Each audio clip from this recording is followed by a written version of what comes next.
پہلی بات میں مولانا سے معذرت کے ساتھ عرض کروں گا، مولانا نے فرمایا تھا کہ یہاں ایمان بہت ہے، نمازی اکثریت میں ہے، مجھے ادب کے ساتھ اختلاف ہے، ایمان نہیں ہے، یا قرآن جھوٹا ہے یا ہم میں ایمان نہیں ہے۔ قرآن کہتا ہے انتم الاعلون ان کنتم مومنین، اگر تم مومن ہوگے تم ہی سربلند رہو گے، ہم تو سربلند نہیں ہیں، تو کیا کہیں گے قرآن جھوٹا ہے؟ ایمان نہیں ہے۔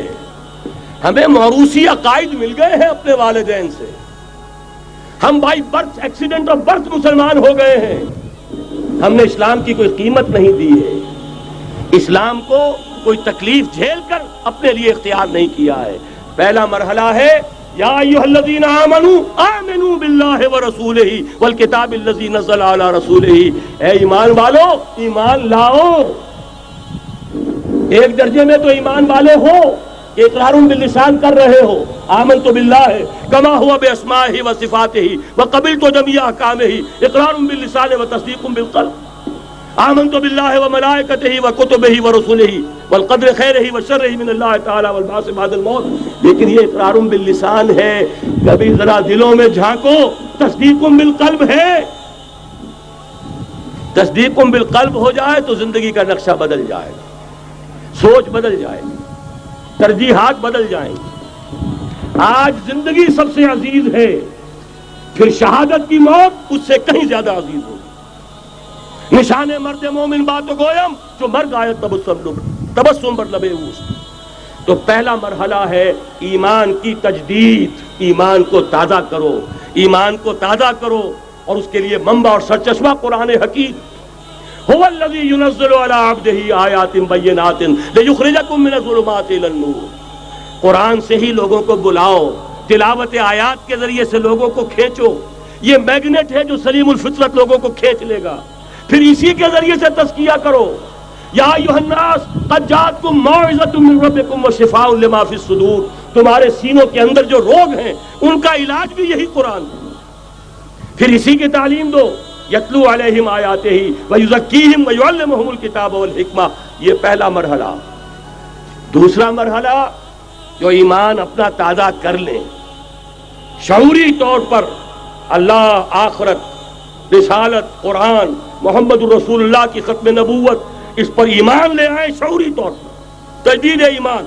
نوٹ کر لیجئے سورہ نساء کی وہ آیت، یا ایھا الذین آمنوا آمنوا باللہ ورسولہ، ایمان لاؤ، اے ایمان والو ایمان لاؤ۔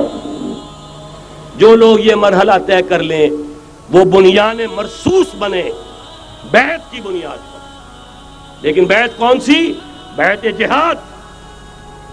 یہ جو بخاری شریف میں ترانہ آیا ہے صحابہ کرام کا، غزوہ خندق میں جب صحابہ کدالیں چلا رہے تھے، خندق کھودی جا رہی تھی، تو ان کی زبانوں پر ایک شعر تھا، نحن الذین بایعوا محمدا علی الجہاد ما بقینا ابدا، ہم وہ ہیں جنہوں نے محمد سے بیعت کی ہے جہاد کی، جب تک جان میں جان ہے جہاد جاری رہے گا۔ یہ جہاد کی بیعت، سید احمد بریلوی رحمۃ اللہ علیہ نے پہلے بیعت لی تھی بیعت ارشاد، پھر بیعت لی بیعت جہاد، اور اسے کہا یہ سلسلہ محمدی ہے۔ سلسلہ چشتیہ میں بیعت ہو گئی، سلسلہ سہروردیہ میں ہو گئی، سلسلہ نقشبندیہ میں ہو گئی، سلسلہ قادریہ میں ہو گئی، اب آؤ بھائی سلسلہ محمدیہ میں بیعت کرو، اور سلسلہ محمدیہ جہاد کی بیعت ہے۔ نحن الذین بایعوا محمدا علی الجہاد ما بقینا ابدا۔ اس جہاد کی بیعت سے منظم ایک امیر کا حکم، بایعنا رسول اللہ صلی اللہ علیہ وسلم علی السمع والطاعۃ فی العسر والیسر والمنشط والمکرہ وعلی عثرۃ علینا وعلی لا ننازع الامر اہلہ وعلی ان نقول بالحق اینما کنا لا نخاف فی اللہ لومۃ لائم۔ ایک حدیث متفق علیہ، بخاری میں مسلم میں بھی، یہ ہے وہ اسلامی حزب اللہ کا دستور۔ نمبر 3 کام کیا ہوگا؟ جہاد، جماعت بن گئی جہاد، لیکن جہاد کا پہلا مرحلہ ہے جہاد باللسان، زبان سے جہاد، دعوت، تلقین، نصیحت، اور ان سب کا مرکز و محور قرآن۔ جہاد بالقرآن، جہاد باللسان، جہاد بالقرآن۔ فلا تطع الکافرین وجاہدہم بہ جہادا کبیرا۔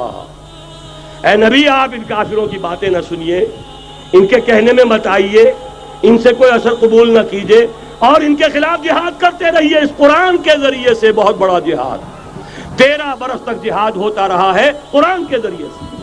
لیکن اس کے بعد اب مکے میں آ کر، جب اللہ نے مدینے میں آ کر موقع عطا فرما دیا، جب وہاں پر آ کر ایک بیس عطا کر دیا، اب وہاں سے جہاد بالسیف، جہاد بالید کا آغاز ہوا۔ اب طاقت کے ساتھ، قوت کے ساتھ، ہاتھ کے ساتھ جہاد شروع ہوا۔ اس میں آخری بات عرض کر رہا ہوں، آج کے دور میں اس کی ایک شکل تو وہ تھی جو حضور کے دور میں تھی، 313 کے مقابلے میں 1000 یا 4000 3000 آ گئے تھے احد میں، ادھر سے 1000 نکلے تھے، بعد میں 300 چلے گئے واپس، تو 700 رہ گئے۔ آج کا معاملہ کچھ ذرا مختلف ہے۔ نمبر 1 تو یہ کہ جو حکمران ہے وہ خود مسلمان ہے۔ صدام حسین بھی دستی پھیرتا ہوا فوٹو کھنچواتا ہے، کیا کرے؟ بے نظیر بھٹو کو بھی کسی نے آج تک کافر تو نہیں کہا، چاہے وہ کفریہ کلمات کہتی رہتی ہے۔ اسلامی شاعر کا مذاق اڑانے کے بعد اور کون سی کسر رہ گئی؟ لیکن فتویٰ کسی نے لگایا نہیں۔ اسی طریقے سے حسنی مبارک کو بھی کسی نے نہیں کہا کہ کافر ہے، لہذا مسلمان ہی حکمران ہے۔ نمبر 1 وہاں یہ تھا، ایک طرف کافر ایک طرف اہل ایمان، کلیئر کٹ جو ہے معاملہ موجود تھا۔ دوسرے یہ کہ یہاں سٹینڈنگ آرمیز ہیں، پیراملٹری فورسز ہیں۔ وہاں کیا تھا؟ ادھر بھی والنٹیئر ادھر بھی والنٹیئر، کوئی سٹینڈنگ آرمی، کوئی ٹرینڈ آرمی موجود نہیں تھی۔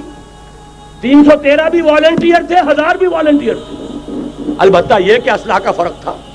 لہذا آج کی دنیا میں معاملہ، اس کی ایک مثال ایرانیوں نے پیش کر دی ہے، اور وہ ہے یک طرفہ جنگ، غیر مسلح، پرامن، منظم احتجاج۔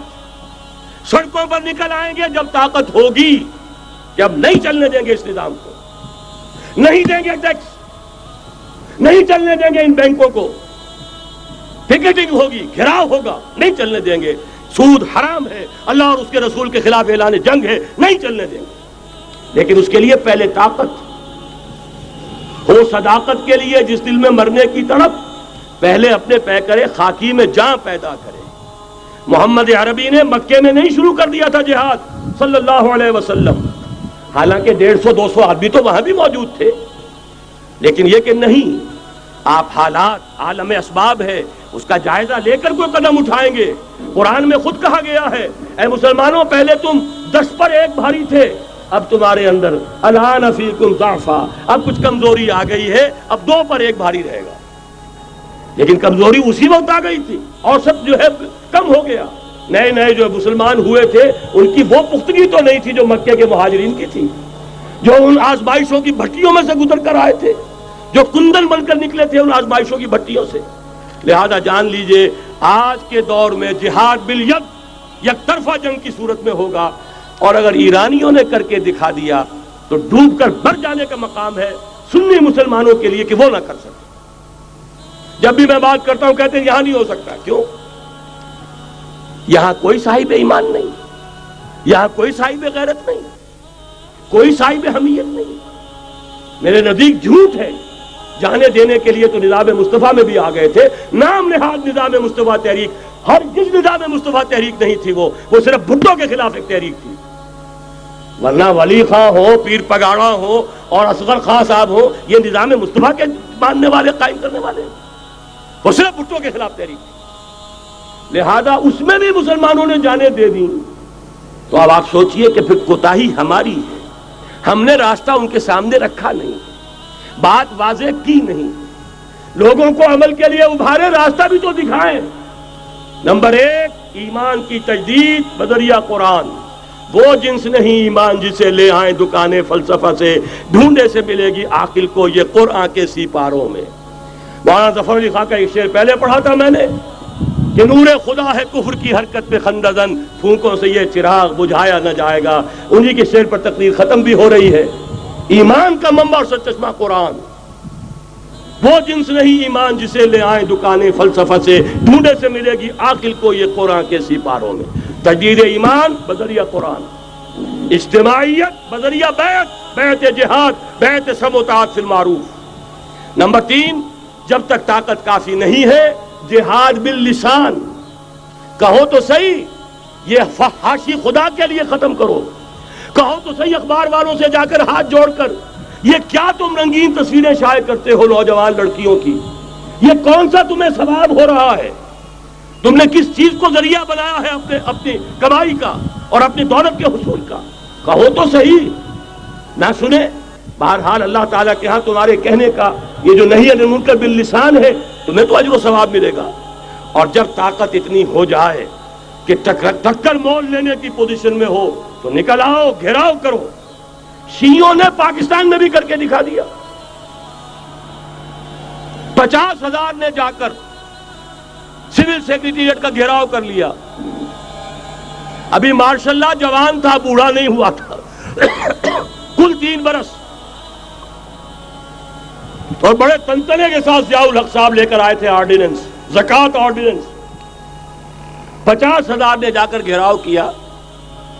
اگر ہمیں کمٹمنٹ نہیں دو گے کہ ہمیں ایگزمپٹ کیا جائے گا، نہیں اٹھیں گے، مارو گولیاں، مارو جتنوں کو مارنا۔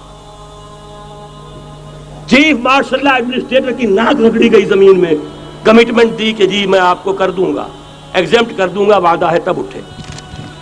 یہ ہے راستہ کام کرنے کا، یہ ہے طریقہ، لیکن تنظیم ہو، موب نہ ہو۔ ایسا نہ ہو جو ہوا مالاکنڈ میں، بیچارے صوفی محمد صاحب کہتے ہیں میں نے تو کسی کو گولی چلانے کا حکم دیا ہی نہیں، یہ گولیاں ویسے چل پڑی، اور اس کے بعد ایک ایک مورچے پہ جا کر ہاتھ جوڑ رہے ہیں امیر صاحب کہ خدا کے لیے باہر نکلا اور نہیں آ رہے۔ یہ نہیں، سم و طاعت فی المعروف، جو حکم دیا جائے، حکم ہو حرکت کرنے کا تو حرکت کرے، اور حکم ہو رک جانے کا تو رک جائے۔ اگر یہ نظم جماعت نہیں ہوگا، خیر وجود میں نہیں آئے گا، قربانیاں ہوں گی اور ضائع جائیں گی۔ چنانچہ ایک اخباری انٹرویو کی روح سے انہوں نے خود کہا یہ جانیں جو ہے شہادت کی نہیں ہے، جانیں ضائع گئیں۔ حالانکہ مجھے اختلاف ہے، اس کو کہنا یہ چاہیے تھا کہ جس نے بھی خلوص میں اگر غلطی کی ہے، بہرحال اللہ کے ہاں اس کا جو ثواب محفوظ رہے گا۔ جان دینا آسان کام نہیں ہے، لیکن یہ ضرور ہے کہ نظم کے بغیر دی گئی ہے، اس کا دنیا میں نتیجہ نہیں نکلے گا۔ تو یہ میں نے عرض کیا آپ سے 4 نکات: تجدید ایمان بذریعہ قرآن، اجتماعیت بذریعہ بیعت جہاد اور بیعت سم و طاعت فی المعروف۔ پھر جب تک طاقت کافی نہیں، نہی عن المنکر باللسان، مظاہرے کرو، لوگوں کو جا کر روکو، ہاتھ جوڑو، خوشامد کرو، باز آ جاؤ، منکرات کو چھوڑ دو، اللہ کے غضب کو دعوت نہ دو، اللہ کے غصے کو نہ بھڑکاؤ۔ لیکن جب طاقت کافی ہو جائے، منظم جماعت جو جانے دینے کے لیے تیار ہو، جو اپنے سینوں پر گولیاں کھانے کو تیار ہو، پھر میدان میں آئیں گے، پھر کہیں گے یا یہ منکرات نہیں یا ہم نہیں، یا تخت یا تختہ، اس کے سوا تیسری بات پھر کوئی نہیں ہوگی۔ اور اس کے لیے یہ ون سائیڈڈ وار، یک طرفہ جنگ ایرانیوں نے کر کے دکھا دی، ہلکی سی جھلک ہمیں بھی پاکستان میں دکھا دی۔ اب بھی اگر ہم کہیں کہ ہمارے سامنے راستہ نہیں ہے تو یہ سوائے اس کے کہ اپنے آپ کو، وہ جو اقبال نے کہا پتہ نہیں نام کیا ہے اس کا، خدا فریبی کہ خود فریبی، عمل سے فارغ ہوا مسلمان بنا کے تقدیر کا بہانہ۔ راستے تو صاف ہیں، نشانات راہ بھی اب تو سامنے موجود ہیں، اگر اس کے باوجود ہم حرکت نہیں کرتے تو سارا قصور ہمارا اپنا ہے۔ جو باتیں میں نے عرض کی ہیں، اب ظاہر بات ہے ایک تقریر میں نے بہت سا مواد جمع کیا ہے، میری کتابیں ہیں، میرے کیسٹس ہیں، ان سب کا جو ہے اب جس کے بھی دل میں کوئی جذبہ ابھرا ہے، اس جذبے کو بہت قیمتی سمجھیے، جس کے بارے میں اقبال کا ایک خوبصورت شعر ہے: آرزو اول تو پیدا ہو نہیں سکتی کہیں، اور ہو جائے تو مر جاتی ہے یا رہتی ہے خام۔ اس لیے کہ یہ ماحول ایسا ہے، یہاں بری آرزویں پروان چڑھتی ہیں، دولت کی آرزو، شہرت کی آرزو، جائیداد کی آرزو اور اقتدار کی آرزو، لیکن یہ کہ کبھی دینی اگر جذبہ ابھرتا بھی ہے تو ماحول اسے غذا نہیں دیتا، آکسیجن نہیں ہے، وہ پودا مرجھا جاتا ہے۔ لہذا جس کے دل میں بھی وہ جذبہ ابھر آیا ہو، اس کو مضبوطی کے ساتھ اس لمحے کو امر بنا دیجئے۔ ہندی میں الف لگانے سے برعکس ہو جاتا، مر امر، تل اٹل، امر بنا دے اس کو، یہ ہمیشہ کا ہو جائے۔ کہ اب اس پر عمل کا آغاز ہوگا، اور عمل کے آغاز کے لیے مزید اگر آپ کو سمجھنے کی ضرورت ہے، جیسا میں نے عرض کیا ہے، کیسٹ سے کتابیں ہیں، ہمارے دفاتر ہیں، یہاں قریب آپ کے جو ہے وہ دفتر موجود ہے، وہاں سے لیجئے، عاریۃً لیجئے، خریدیے، پڑھیے، گفتگو کرنی ہو، میں اسی شہر لاہور میں رہتا ہوں، آئیے بات کیجئے، سمجھیے، سمجھائیے، لیکن یہ کہ ایک عزم تو کر کے اٹھیے۔ وہ عزم کیا ہے؟ قل ان صلاتي ونسكي ومحياي ومماتي لله رب العالمين لا شريك له وبذلك امرت وانا اول المسلمين اقول قولي هذا واستغفر الله لي ولكم ولسائر المسلمين والمسلمات۔ دلیل کیا مجھ سے مانگتے ہو، نبی کی امت کا حال دیکھو۔ دلیل کیا مجھ سے مانگتے ہو، نبی کی امت کا حال دیکھو۔